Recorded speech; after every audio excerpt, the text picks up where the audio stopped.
All right, as of this recording, and I want to specify as of this recording because I don't know when this is going to go up. Survivor Series War Games was last night. We just watched the main event, the men's War Games match. What's your overall feeling of this? Underwhelming, yeah. I agree. We talked about this in the preview episode last week. It just, I don't know, it just felt like it was lacking a lot of things. Yeah. I mean, first of all, you have a War Games main event that has a bunch of A-list stars going against a bunch of B-list stars. Yeah. When is that ever a good idea? Yeah. What did I compare it to? Like the Ultimate Warrior, Macho Man, Randy Savage, Hulk Hogan, against like, the Warlord and the Barbarian and like, just some random guys, the Quebecers. Yeah, and then I felt bad for comparing those guys to these guys. Yep. With the exception of Jacob Fatu. And I do think that that with Solo, I think that he has a lot of potential in the business too. I don't think he's terrible, but he's a B+ star at the most. Okay. That's all he's ever going to be. Okay. Now, Jacob's a guy that I think could become an A-list star if they push him right. And the only thing I don't know is his gimmick going to get over? That's the only thing that I worry about with Jacob. But he's phenomenal in the ring. Yeah. So I before I start talking about what I liked about everything that Jacob did in that match, including his recovery from a botch, let's talk about some of the other matches first, and then we'll get to that. All right. So first match was Rhea Ripley, Bianca Belair, Naomi, Io Sky, and Bayley defeated the Judgment Day, Liv Morgan and Raquel Rodriguez, Nia Jax, Tiffany Stratton, and Candice LeRae by pinfall. This match wasn't bad, but it should have been better. And one of the ways it could have been better would be to take out Nia Jax and replace her with somebody else. Like I remember saying to the guy that likes Vince Russo, that the instead of having Nia be the big woman in the business right now, the WWE, Piper Niven should be taking that role. Okay, get Nia out, just fire her. Damn. I don't like Nia Jax. I think she's awful. And everything that she did was clunky and awkward in the match. Okay.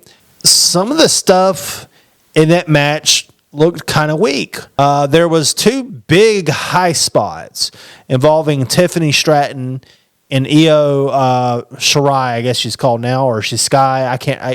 I remember hers. Io Shirai, but she's Io Sky. Io Sky, yeah. If it weren't for that, the match would have tanked. Yeah. And I hate saying that because, you know me, I don't think a match should have to depend on a high spot to be a better match. Right. That's what AEW does. And I don't think that's good wrestling, but they did tremendous spots.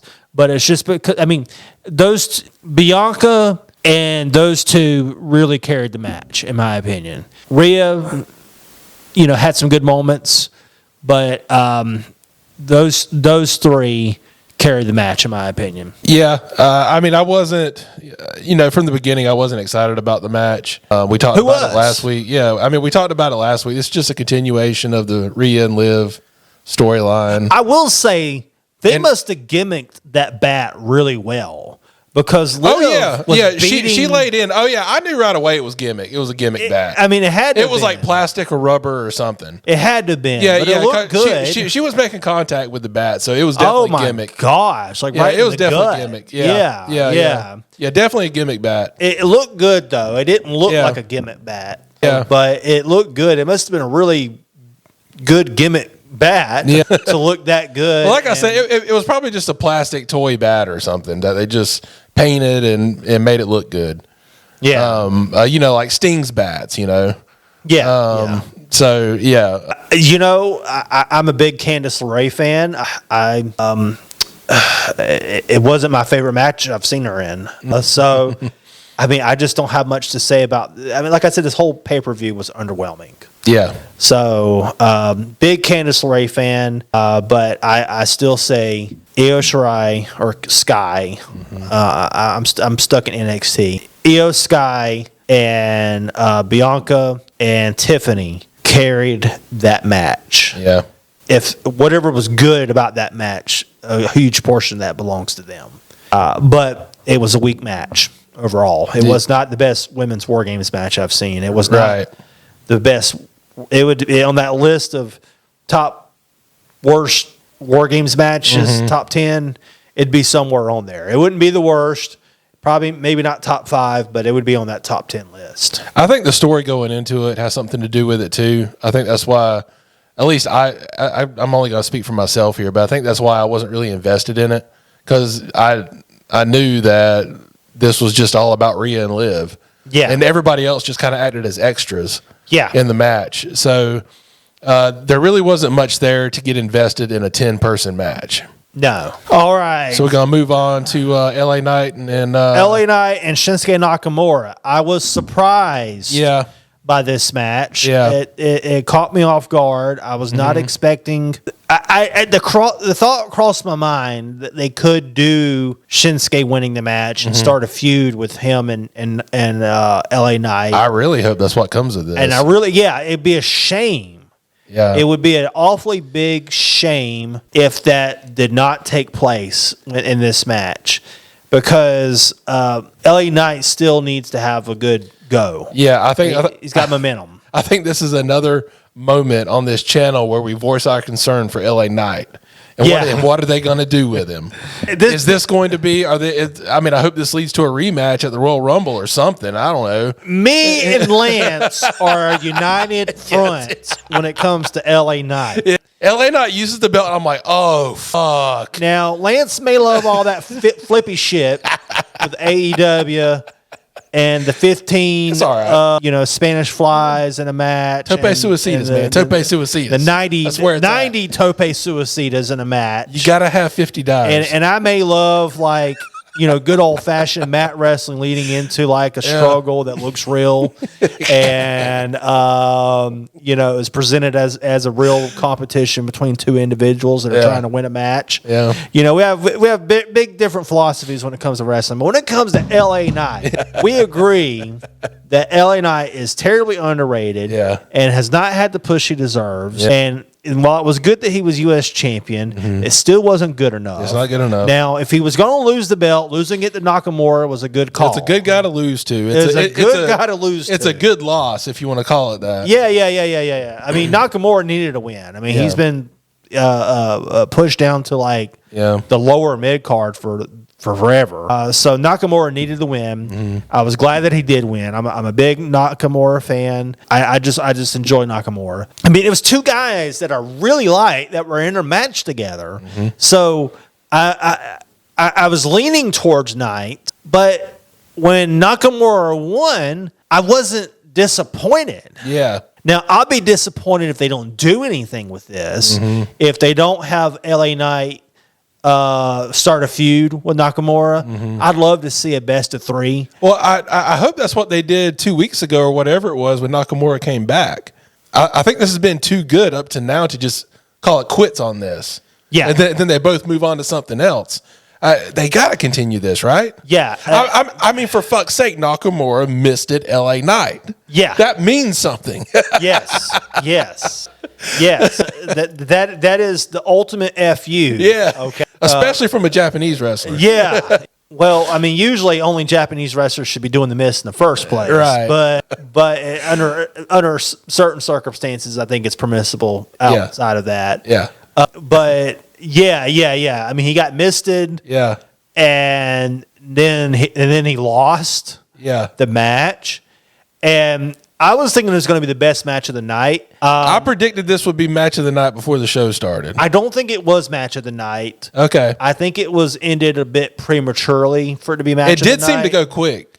That's kind of what I thought at the end. It was a short match. But I think the reason why it was a short match is that it was meant to be a big shocker. Yeah. Holy crap, LA Knight lost.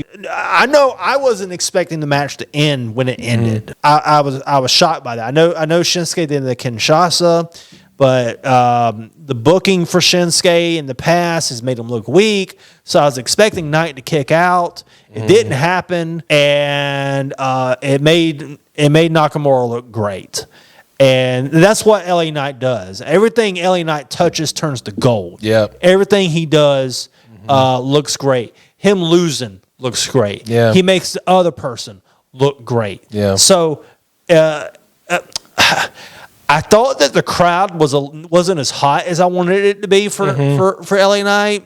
Well, they did follow a War Games match. Yeah. And they were second on. I'm hoping LA Knight losing a match and then having to maybe fight to get his belt back will, if the crowd is getting kind of tired of LA Knight, if that would reinvigorate some interest in him. I also worry that with not Nakamura, with LA Knight, it's too little too late too. They should have struck while the iron was hot with LA Knight and they didn't.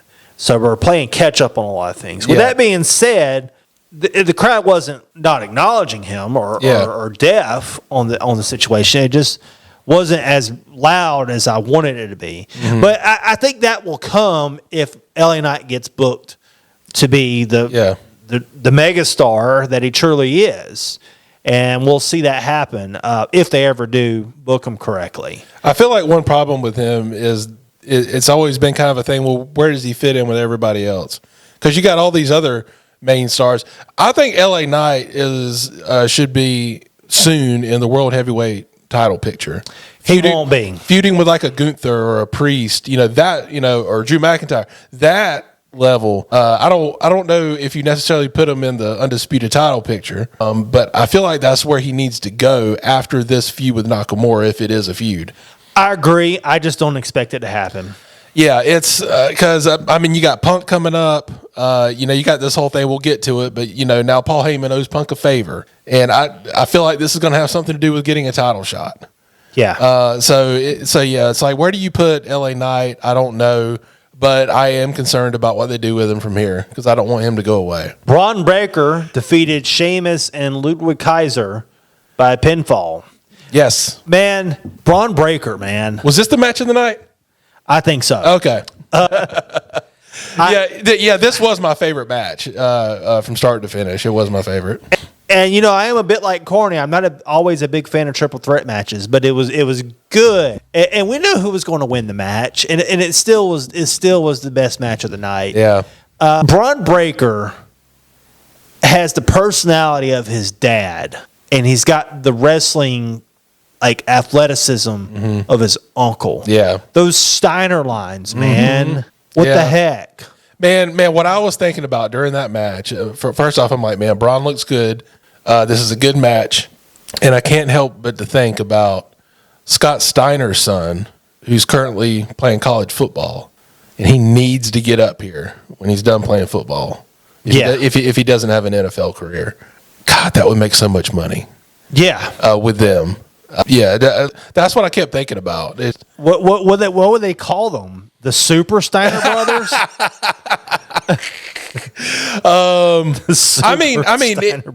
It doesn't even have to necessarily be a tag team. They could feud.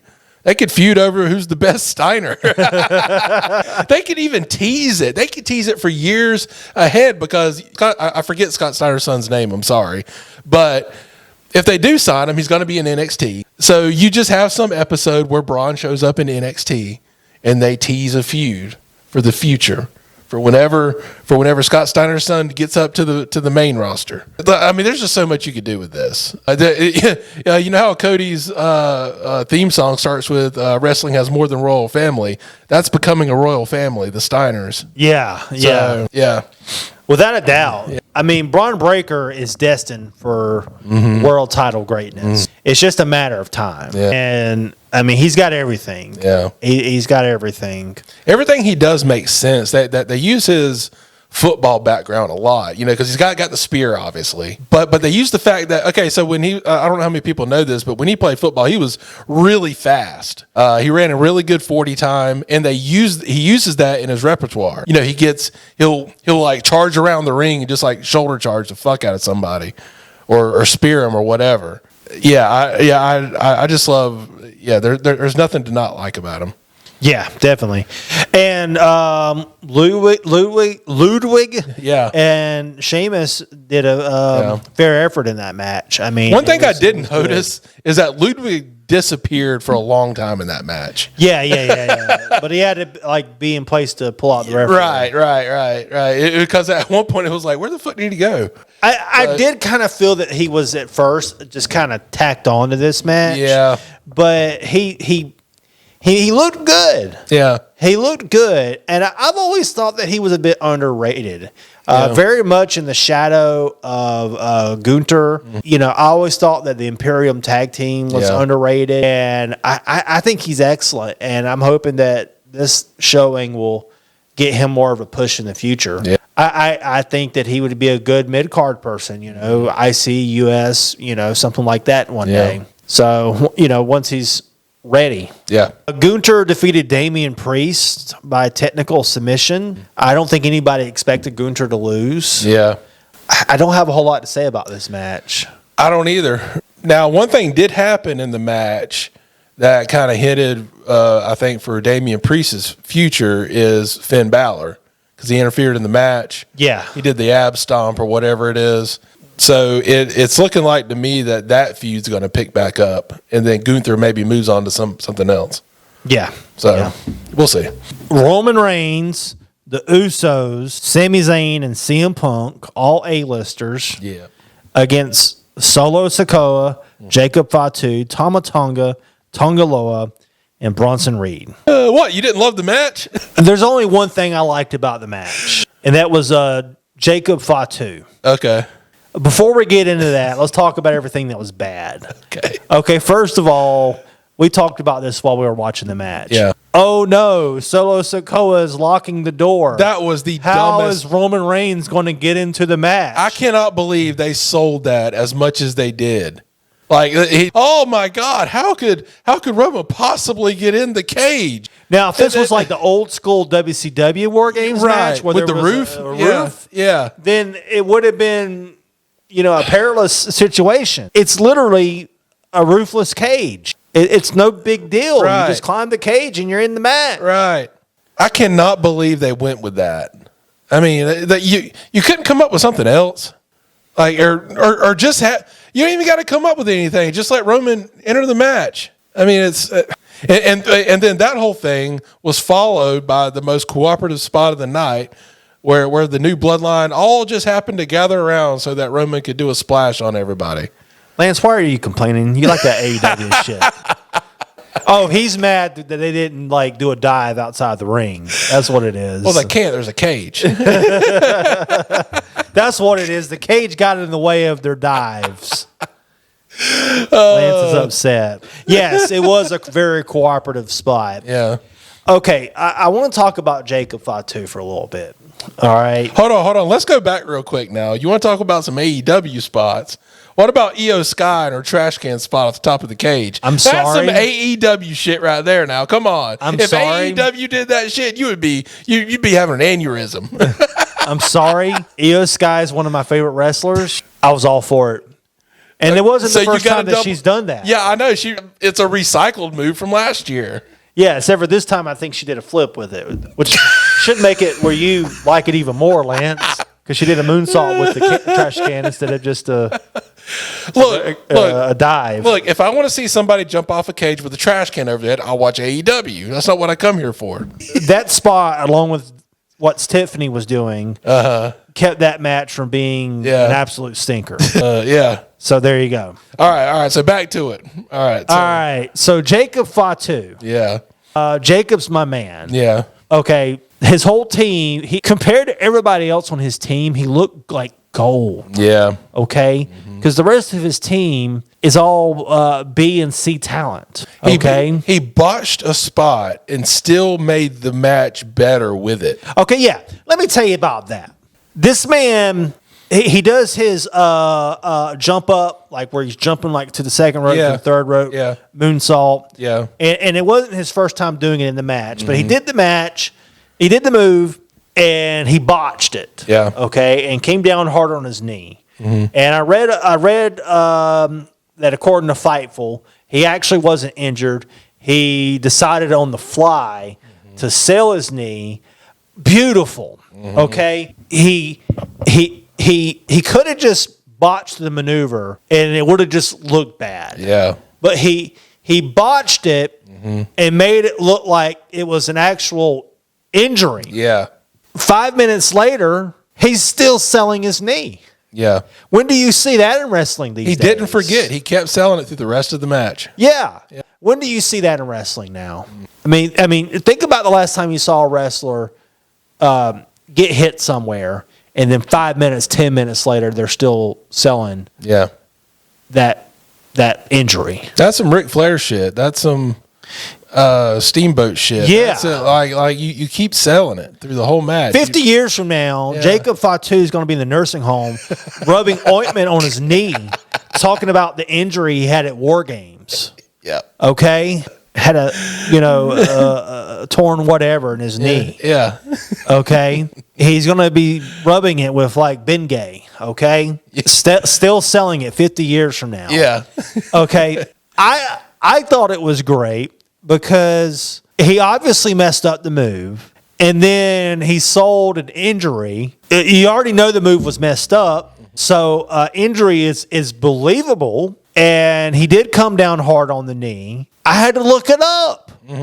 I had to look it up to see if he was actually injured because I thought he was actually injured, Now, of course, they didn't end the match and all that, so after a while, I realized obviously I would have realized he wasn't injured. I mean, they wouldn't have kept him, unless you're Cody Rhodes wrestling with torn whatever pec or whatever, you don't wrestle a match injured. But I said, man, that guy's hurt. And that's another thing about Jacob Fatu. He knows when to sell and when not to sell. Some people don't like it when wrestlers no-sell. Jacob Fatu needs to no-sell certain things. Yep. Like he no-sold that bulldog onto the toolbox. Yeah. That's to make him look like a monster heel. And just, he's this big monster that can also do moonsaults, which is insane. Okay. Yeah. And that reminds me of Vader a lot. He's not Vader's size, but Vader was a big guy that could do moonsaults. Here's a big guy that can do moonsaults. Yeah. And I just love everything that he does. I like it when he chooses to not sell, and then like whenever the big spot happened through the table with one of the Usos, he was selling that like he was dying. Yeah. Okay. So when it's time to not sell, he does great in looking like this unstoppable monster heel, okay?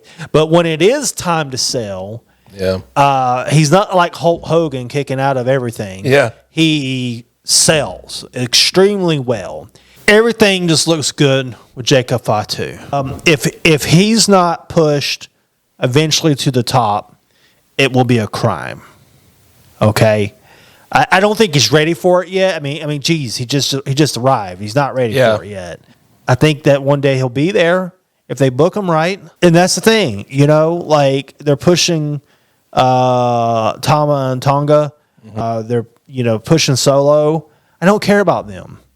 I want to see Jacob Fatu. Yeah, that's who I want to see is Jacob Fatu. And every time he's on the screen, I pay attention, close attention to everything that he's doing. And it's all wonderful. It's just great. And he's got everything. He's got the power. He's got the athleticism. He's got a good look to him, that fits his character. I just think the guy is awesome. I think out of all the like newer generation, bloodline Samoan guys from, that dynasty, from that family, I think Jacob is the one that, in my opinion, is next in line to be a big star and should be a big star. Will they do that? Will they treat him right? I don't know. But that's my vote on who I think deserves that spot. The only thing I worry about is they didn't send him through NXT, did they? They just brought him straight in. So yeah, I don't recall him being in NXT. no, I think he just got brought straight in. He was in the Indies. Okay. And I was always wondering, when are they going to bring Jacob Fatu into the WWE? Yeah. Because he's in that dynasty, that family, Yeah. And, I heard about him from the Indies, and they just brought him straight in, which I'm hoping they did that because they thought he was ready, not because they needed somebody to fill a slot on this new bloodline crap that they're pushing. Okay, I'm hoping that they did it because they thought he was ready. And I think he is ready for what he's doing right now. Mm-hmm. And I'd love to see him win some mid-card titles, work his way up to the top, and just be everything that I think he can be. Like I said, a huge Jacob Fatu fan. The rest of the guys, Solo's okay, but Tama Tonga, I'm sorry, I don't care. Big Bronson Reed. If that's your whole gimmick, that you're big deal. I'm big. Can I go out there and just jump on people? I don't know. I'm not really impressed. He doesn't do anything that impresses me. Look at the difference between him and Jacob Fatu. Jacob Fatu is just as strong and can also do moonsaults. Yeah. So Jacob Fatu has a good character, and he portrays that character. Yeah. His gimmick's not that he's just big. Okay. So I love Jacob Fatu. All right, Lance, what do you think? Yeah, I like him too. I can't help but just look forward. Look past this kind of useless match. At the end of the match, they even acknowledged, well, Solo's still the tribal chief. It's almost like they told you right there that this match was pointless. So I don't know where it goes from here. I'm more interested in where CM Punk goes. They dropped that hint on Friday on SmackDown about Paul Heyman now owes him a favor for doing this. It appears that CM Punk and Roman are somewhat on the same page after this, but I don't know. I'm more interested in that, where CM Punk goes after this. So we'll see. Yep. It would be a good WrestleMania match, CM Punk versus Roman Reigns. Yeah. CM Punk, Cody, CM Punk. Hell, CM Punk, LA Knight. Why not? We can dream. We can dream. Well, you got anything else for Survivor Series War Games? I think for that's 2024. All right. Yeah, I think I'm done too. So we'll see y'all later. Signing off. Bye.